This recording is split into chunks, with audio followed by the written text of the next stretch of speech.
So far we have Brad Eskridge, one of your witnesses, gave an incorrect date. Your best friend gave an incorrect date, and you give yet another date. Which date is the correct date that you retired? The one that I gave you in the SF 52 that you have on my retirement documents is the correct date. And what date is that? All these dates go right. It was December, if I'm not mistaken, December 28, 2014. But I have to look at that just to recall it. So you retired December 28, 2014. Like I said, until I actually see my paperwork, I'll have to look at that, but I believe that's the correct date. Okay. You have the document from Betty Pacino that gave the actual date. But you don't know the date you retired, right now. I don't have it in front of me, but I believe it's December 28, 2014. So you say that you retired December 28, 2014. Your best friend Rick Ramos says you retired January 31st, 2013. And your chief witness, Brad Eskridge, says you retired December 28, 2013. Which of those dates is correct? The date that's been provided to you by Betty Pacino and the actual retirement documents you've been given. Okay. And what's in whatever answer I gave you on your paperwork that's right in front of you. Okay. A lot of dates, aren't there? Not really. I don't expect, my friend to remember the exact date of what my retirement would have been. Just because I had a retirement party doesn't mean he's going to know exactly what the retirement date was. Especially when you don't remember right now. Exactly. After you retire, after 4 or 5 years, Time you flies start by. wondering, is it 14, 13, It's end easy, of the year? Yeah. It's easy to wonder about your retirement date, isn't it? Not really. Okay, let's move along here. You say in your complaint, number 16, let's see, the complaint number 16.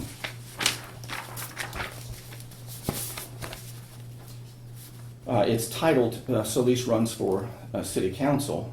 And what year did you run for city council? In 2016. Okay. And the election was what? April of 2016. April of 2016. All right, so before that, it talks about your, so this would have been, so this time frame that we're looking at in complaint 14 would have been prior to April 2016. And if you'll just read the underlined part in complaint number 16. He continued his attacks all the way through Election Day, with Solis being the subject of his show almost daily. So it is, in your complaint, you say that I attended the city council meetings and continued my attacks at the city council meetings? No, on your show, while I was running for office, I was the subject of your show many times. Yeah.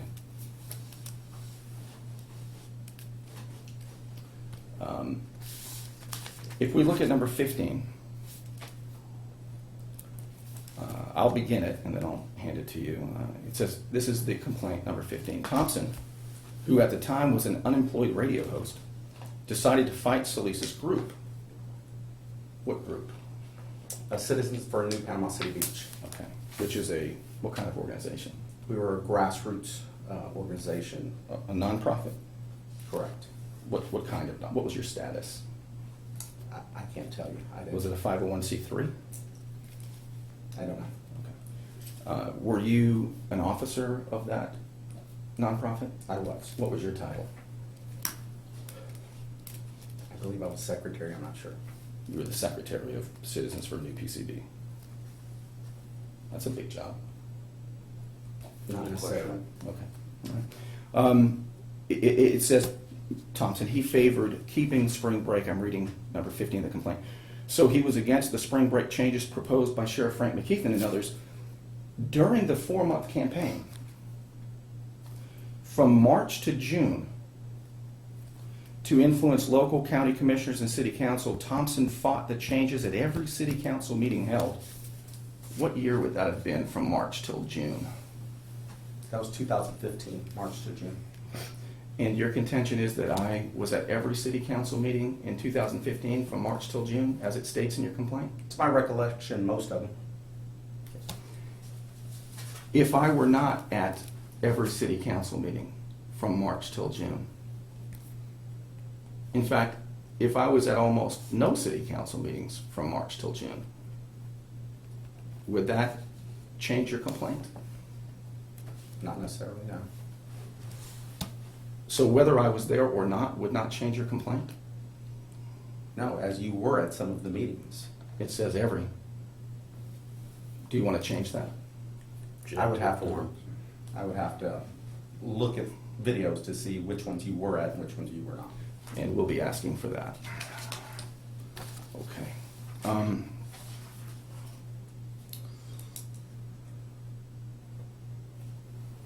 Complaint number 16 we've discussed already, and I'll hand you this as soon as I'm finished with it. Let's see. Complaint number 20.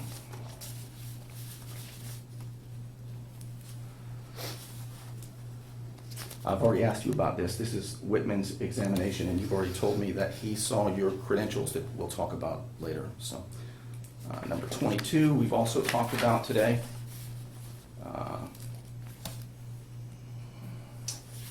Let's look at it a little bit more, please. Complaint number 22. It says that Thompson failed to submit requests to the Department of Justice or the Federal Bureau of Prisons to verify Solis's employment, and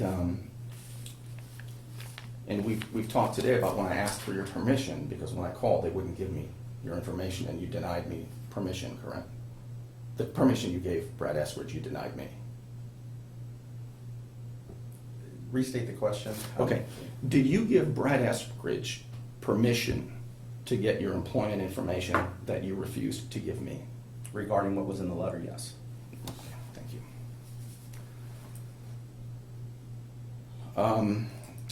In complaint number 23, you talk about Brad Eskridge's letter, and you say that its only inaccuracy was the stated date of retirement. Is that correct? Yes. And that date on your retirement verification letter says December 31st, 2013, correct? I can hand it to you if you want to see it. Which letter are you talking about? The Brad Eskridge letter, your employment verification letter? I believe it said December 31st, 2017, not 13. Correct, you're correct, 2017. Which was Brad Eskridge's retirement date, not yours. I found out later, yes. How do you think that could have got on there? Obviously, he was thinking about his own retirement coming up. Okay, Sounds pretty logical to me. but quite a mistake. My DD 214 has the correct date, and This was a letter, and if you look at my official documents, they have the correct dates. you're talking about the documents you filled out as you were leading up to retirement. The ones that I filled out as well as the ones they filled out. That were completed. Including the one that was not signed by the department. That is one form, and the rest were signed. Why did you retire? Because I chose to retire.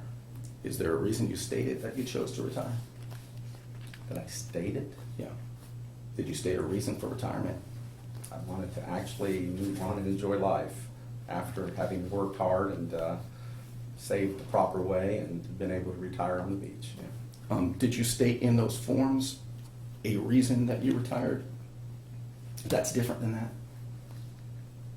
I can't recall Okay. putting a statement down as to why I'm retiring. I was eligible, I retired. Did you retire in order to get benefits? Were you given a deal, if you retire now, you can get benefits early? They were benefits that were due to me whether I did it at that date, an earlier date. I was eligible, but over a year prior. So it was a date I chose that me and my wife had planned to retire on, and that's the way we planned our lives. Okay. I'm looking at complaint number 32.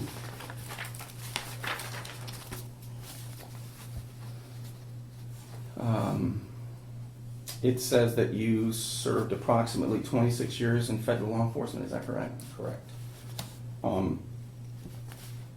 Approximately 26, could it have been 24? No. Could it have been 27?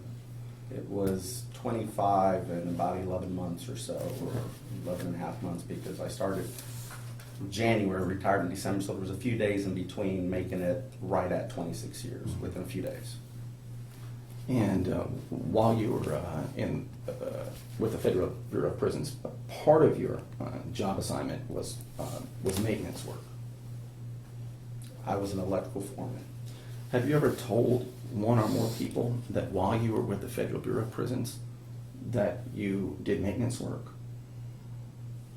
I don't recall telling anybody that I did maintenance work. I recall telling people I was an electrical foreman, electronic technician.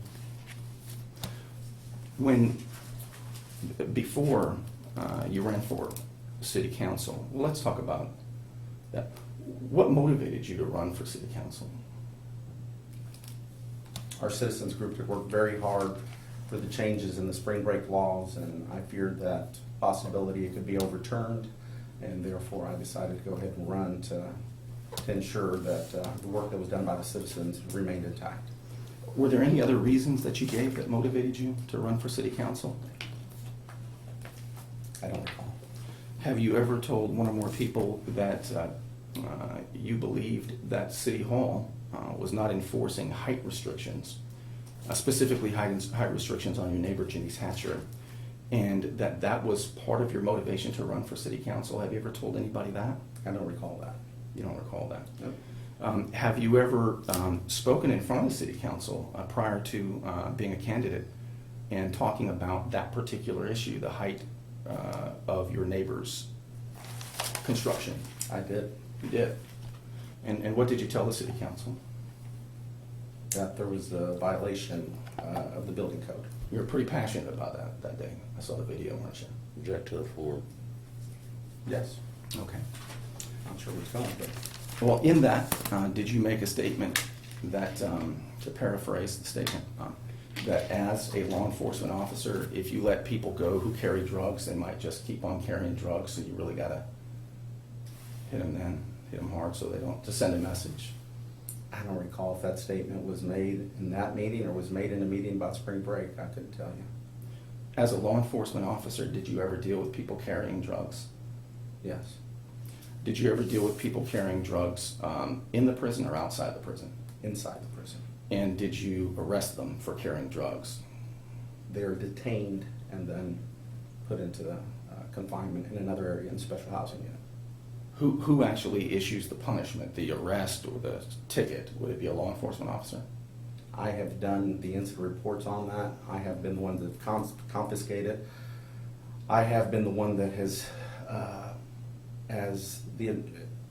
during the administrative remedy process, I issued punishment regarding those issues. If there was something severe enough, then it was referred to the FBI. So as a law enforcement officer, when you have come across people carrying drugs, you've never arrested them? I believe I answered your question. I mean, it's a yes or no question. Would you refuse to answer? Can you repeat No. the question? Yes. As in your law enforcement career, when you came across somebody carrying drugs, have you ever arrested them? Not in a civilian capacity. In the prison capacity, they were detained. By you? By me, yes, sometimes, yes. Is that the same as an arrest? Object to the form. Calls for a legal conclusion. All right. And you served, back to number 32 in your complaint, you served for 26 years in federal law enforcement. And while in that capacity, you've done all kinds of things, right? You've done some maintenance work, and you were executive assistant to the warden. Correct. What was that warden's name? Dennis Callahan and Joseph Keffer. Okay. And do you know somebody named Lundy Williams? I do. Do you know what Lundy Williams did in his career? He worked for facilities in the Federal Bureau of Prisons. He also worked for the Federal Bureau of Prisons. Correct. Do you know how many years he worked for the Federal Bureau of Prisons? I do not. Would it surprise you if I said 26 years? The same as you? Wouldn't necessarily surprise me, no. It almost seems as though Lundy Williams mirrored your career. Did you guys do the same thing? I don't believe so. No. I believe he spent his whole career in one department. All 26 years in one department? Like I said, I can't verify that. How do you know Lundy Williams? I know him as somebody that worked in a prison that I worked in. He is also the ex-husband of my wife. Okay. So your wife married somebody who also had the same credentials, 26 years, Federal Bureau of Prisons. She worked for the Federal Bureau of Prisons herself and started the U.S. Penitentiary in Atlanta. All right.